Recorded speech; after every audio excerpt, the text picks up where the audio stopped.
On Saturday morning, the 7th of October, the world woke up to a new and brutal reality.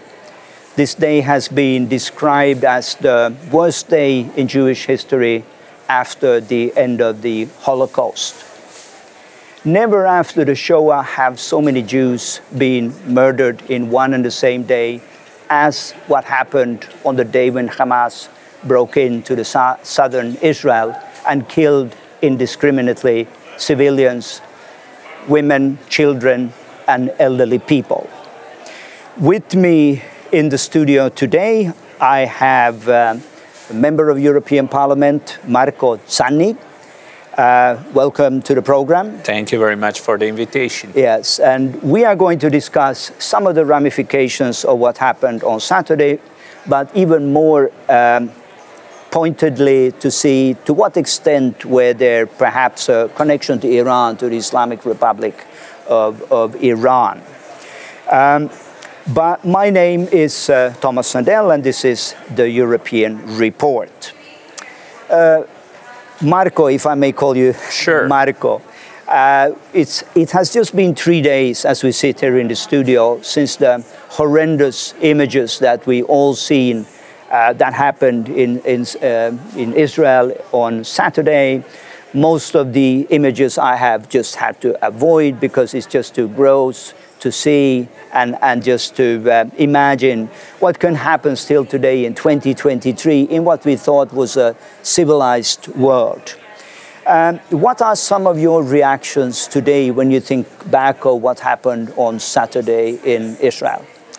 That's clearly terrible, something that we were not expecting, something that we would never commented on, but it's now reality, and that toll is rising day by day, showing how terrible was this terroristic attack made by Hamas against Israel. So this is remembering us how it is important for the Western institution and the European Union that I'm representing as a member of this parliament to stand with people for freedom, to stand with what I consider part of Europe in the Middle East, Israel, and to stand for peace and prosperity of Israeli people in their land without having every day dealing with terrorists or with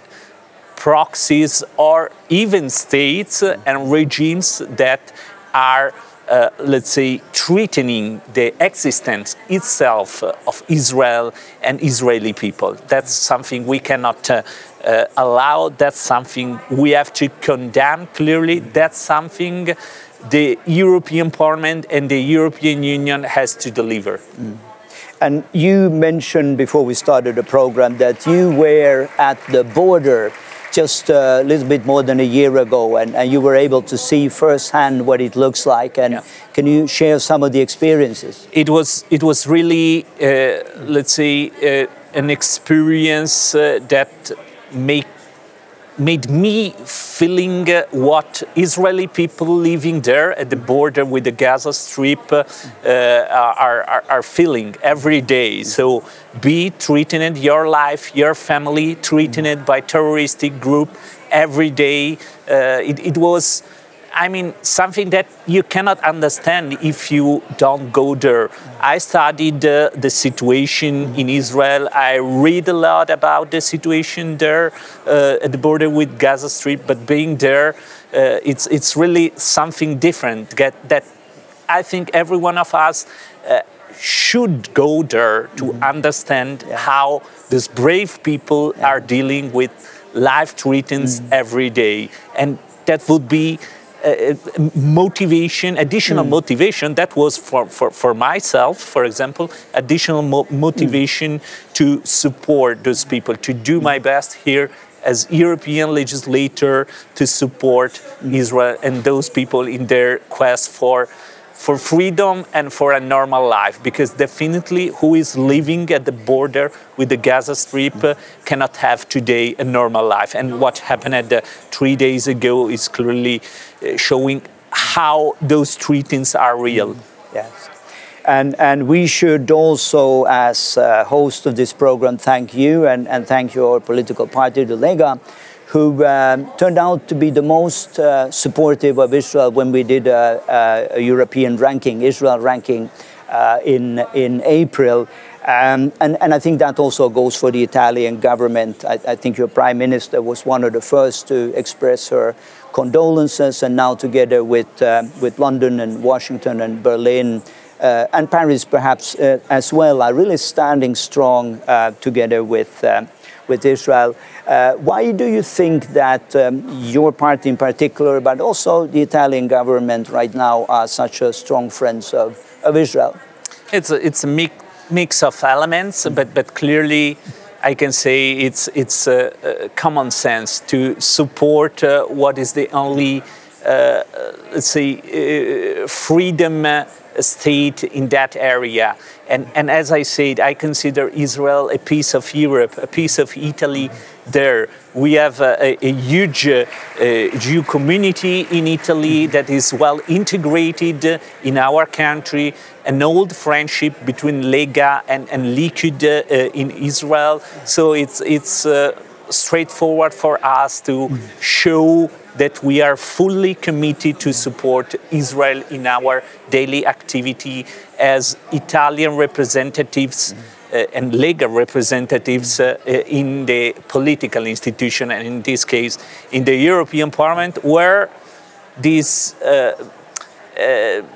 sentiment is not fully completed, as I can say. So there is much more to do to show that this institution is united in defending Israeli freedom that is also our freedom, because what is happening there, what is happening at the border with Gaza, what those people there are experiencing could happen tomorrow in Milan, in Rome, in Paris, in Berlin. So we should be aware that if we don't react promptly and as a united institution, that's the risk that we're facing. No, so to have terrorists coming to Europe and doing exactly the same thing that they are doing there. So threatening our lives, threatening our freedom, and destroying completely what Europe is. I agree, needless to say. Let us focus on what will happen here in the European Parliament tomorrow. You decided several months ago already to organize a conference on Iran and its proxies with the title Global Threat. So obviously today no one needs a reason to organize such a conference. What made you decide to organize this conference already many months ago? What was your concern? Because the debate about Middle East, Israel and Iran in the European Parliament is not unique. As I said, the Parliament and the European institutions are divided. Some MEPs, some political groups, even some institutional representative of the European Union is, let's say, is not still recognizing the fact that we have to stand together for Israel, because our freedom, our peace is in play, and we need to do it. So that's why I decided to do this kind of event here in the European Parliament, to show to people that are not, let's say, convinced about the situation there, what is the reality there, and what are the threats that are coming from one state, one regime, that when we are talking about Islamic terrorism is what I can call the main player, that is Iran. So showing clearly that behind these groups of terrorists, Hamas, Hezbollah, and others in that area, there are sovereign states, regimes that are sending monies, people, weapons, and are working against peace in the Middle East. And that's why it's important, even more today after what happened 3 days ago, to show that there are parliamentarians here that knows very well what we have to do, and that is open to show what are the threats posed by Iran and by those kind of regimes supporting terroristic organization. Several times we experienced it here, MEPs or people inviting representatives of those terroristic groups or choosing the wrong approach with Iran. So be open, be kind, and then they will come to us. They will come to an agreement that is good for us. This is not happening. Every time we open our door to Iran for negotiation, they are showing the real stance of this regime. So they are supporting terrorism. They are supporting people that want to destroy Israel.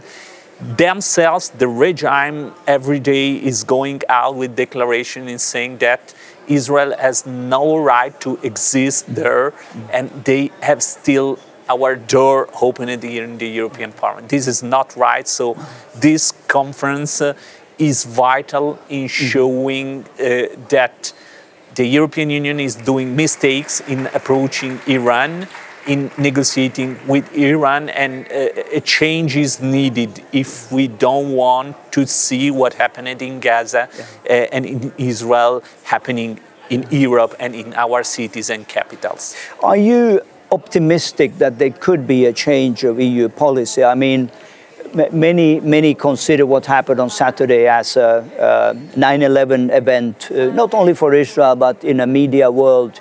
These were the images that anyone could see, regardless of where you live. Do you think there is a before and after October 7, also here in the European institutions? Definitely, I think that what happened there it's a turning point, and this dramatic event. That's my hope, will convince also people that are not convinced to react promptly against who is financing those terroristic groups and in protecting the sovereignty of Israel. So since 2022, we are working to defend Ukraine against the aggression from Russia. And I will be surprised that the Parliament will not be united next week when we will have a discussion in the plenary session about what is happening in Israel. When we will have a common resolution drafted by the Parliament on this, I would be surprised if the Parliament is not united in defending the sovereignty of Israel, in defending the right to exist there of Israel. But it's still a process that need to be supported by people. We have European elections next year, and I'm sure that majority of Europeans are standing with Israel and will give their support to parties that are showing strong support for Israel. So that's the first step. What happened is a turning point and will make the minds of people that are not still convinced here in the European institution changing, but more weights, more support to parties that are close to Israel and that show commitment to protecting the Israel right to exist will be another little brick in making this institution and the European Union changing their position about Israel and showing stronger commitment for them. So Marco Campomenosi, you are also a member of European Parliament from the same party as Marco Zanni. You're a busy man, and you were able to join us at this phase in the program. We're very pleased to that. You will be one of the keynote speakers at the conference that we've been discussing tomorrow night. What is your main message tomorrow? Well, it's important to know what what really happened in the last years. Because as a member of the European Parliament, I followed very deeply all the connections between European Union and Iraq and Iran as well. But when we speak especially about Iraq, we speak about a country which is influenced by the regime of Iran. And the political choices they make every day are in some cases decided by Tehran. And this has an involvement on many topics. Traffics illegal traffics of oil, traffics of people, and the impact on freedom of expression, and the issue of Kurdistan, because I also follow very deeply the question of Kurdistan, the autonomy of Kurdistan region, the autonomy of the minorities, the Christian and Yazidi minorities. We have also to remember how in a very difficult way they face not only a question against Baghdad or Tehran, but also the fact that in some cases they have also to fight for their representativeness against fake Christians, which are in reality supporters of Tehran, of Iran. And this has happened also in the national parliament in Baghdad. And this is something which is not known. So I would like to focus also about this. Maybe if I ask both of you, we have another 5-6 minutes to go. What are then the solutions? What can the European institutions do on a to-do list to regulate or to stop threats from Islamic terrorism on European soil, and in particular when it relates to the Islamic Revolutionary Guard Corps, IRGC. And we know that this has been on the agenda here, and there's a European Parliament resolution to put it on the terrorist list, but that hasn't been implemented. Why is that, and what do you think of the prospects of this being implemented? That's the stance of the European Union that we were discussing about in the previous answer. So there is no real perception in the majority here in the Parliament and in the EU institution that those people, those organizations, those countries are terroristic groups or countries. So what can we do as MEPs here or as an institution? First of all, stop funding those people, because through the national and the EU budget, we are still giving funds to organizations that are presumed to do, let's say, humanitarian services and support to people in that area, but in the end they are controlled by those terroristic groups. So there are monies flowing from EU budget to those terroristic groups. And second, sanctions, economic sanctions to Iran or to those terroristic groups, and a ban on weapon delivery, because there are still, especially on dual-use projects and technology, there are still loopholes to be closed. We are sending those, let's say, military equipment and technologies to people, countries, or organizations that are terroristic group or are doing terroristic actions. So those are 2-3 simple things, and we need just the political support of these. So that's what we can do tomorrow if there is the political willingness to stop those states and those organizations from doing terrorism. Very good. Let me, Marco Campomenosi, let me ask a very ambitious question. Do you, looking at Iran, looking at the threat that its terrorist proxies are posing to Europe and the whole Middle East, destabilizing the whole region, what would be your vision of what could happen in Iran? Do you think it's realistic to think about the regime change or a change of policy, or is this just hopeless, or what can we do?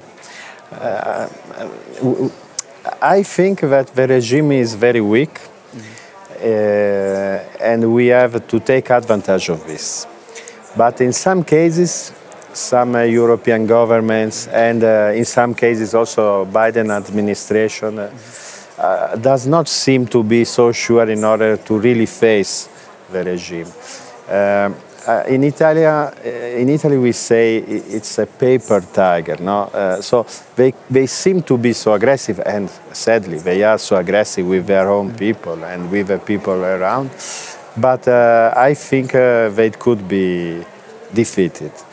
But we need to stay together, we need to stay stronger, because in too many cases the voices of these women or young men which fighted the regime are not heard. Okay, sometimes we remember them with prizes, with good speeches, but we don't make concrete things. What I think could help in order to fight against this regime is the path that Israel followed, for example, with the Abraham Accord. Mm-hmm. This is very important. We have to keep, and what is happening between Israel and Palestine in this moment oblige us to be more and more defensive with the Abraham Accord. So the fact that Israel was in a very good and positive dialogue with some Arab countries, and some of them decided to still defend the right of Israel to defend themselves. And so this is not good for the regime of Tehran, and this is also something we should speak about during our events as the one we are facing tomorrow. Yes.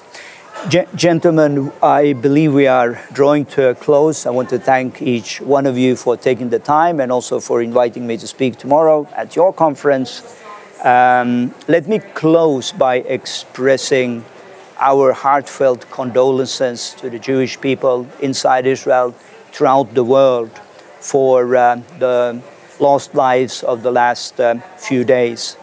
And when I say this, I want to speak on behalf of the European Coalition for Israel, and to say that your people are my people. This is the European Report, and we are looking forward to seeing you again next month with a new topic. And thank you for today. Thank you very much for the invitation. Next month. Arrivederci.